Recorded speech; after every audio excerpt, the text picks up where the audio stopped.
po, lagyan ng olive oil. So, ilagay po ang bawang.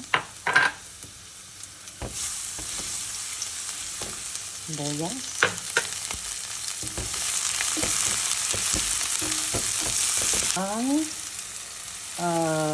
Yung Baguio Pichay at saka leek.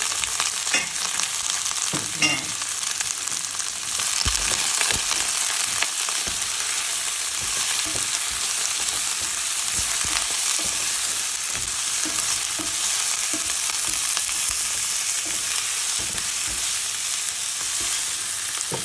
Hinaan ko po yung apple. Tapos, ilagay ko po ang mixed gulay po, repolyo, at saka red pepper. Yan.